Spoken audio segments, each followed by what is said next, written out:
Welcome to the deep dive. Today, we're really digging into something complex. We're looking at the immediate fallout in Syria after Assad's fall, the volatility there, and connecting it to something maybe unexpected, a policy issue, a disconnect within the Syrian Lebanese community way over in Trinidad and Tobago. Right, it's a fascinating link.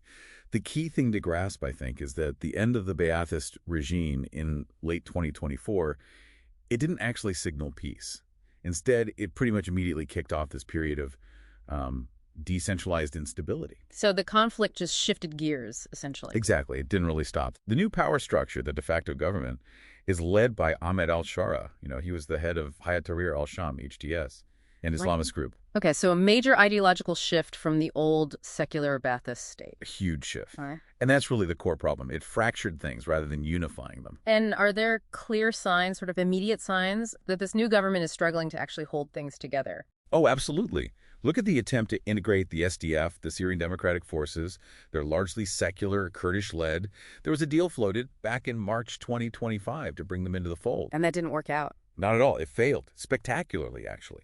The fundamental ideological clash, HTS's Islamist roots versus the SDF's secular nationalism, it was just too much. That's what sparked those really intense clashes in Aleppo later in the year, October 2025. It's basically a state fighting itself. Right. And does that kind of internal fighting open the door for older threats like ISIS? Are they taking advantage? They definitely are. ISIS has shown it's still potent, as a persistent insurgency, even if low level.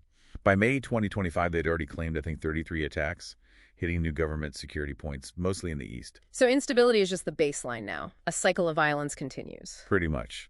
And the human cost is just immense. Yeah, the numbers are staggering. You're talking 16.5 million people needing aid and 7.4 million internally displaced people, IDPs. That's the highest number of internal displacements anywhere in the world, right? It is. And compounding all that suffering, Syria is facing its worst drought in decades. Rainfall is like 25% of what it should be. Just devastating. When you see numbers like that, 7.4 million displaced, you have to wonder about the response from the world, yes, but also from, say, established diaspora communities. And that brings us to Trinidad and Tobago, TNT.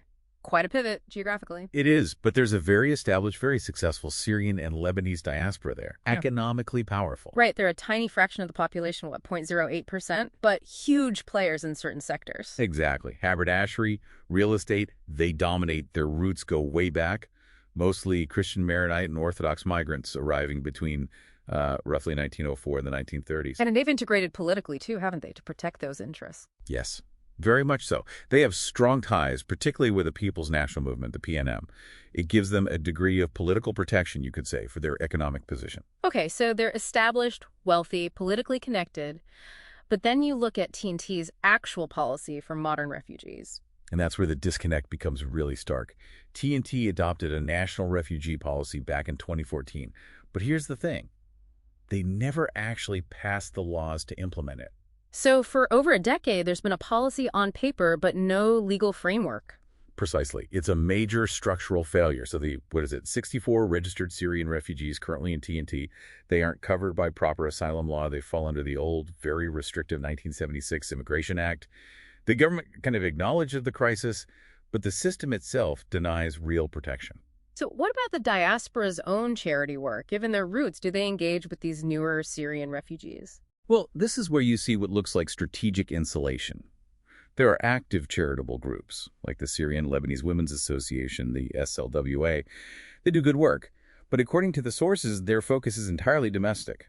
Local TNT issues feeding programs, tackling period poverty there. Not engaging with the Syrian refugee crisis directly. It seems not. The analysis suggests this historical, predominantly Christian diaspora is consciously keeping a distance from the current crisis. These modern refugees are often demographically different, ideologically different perhaps, and certainly highly vulnerable. Engaging might complicate the diaspora's established politically neutral elite status within TNT. So wrapping this up for you, our listener, what we see is a regime change in Syria that didn't bring peace, it just guaranteed more conflict. And thousands of miles away in TNT, a structural policy gap exists alongside a wealthy, established diaspora that seems strategically disconnected from the current crisis affecting people from their ancestral homeland. Yeah, the geography separates them.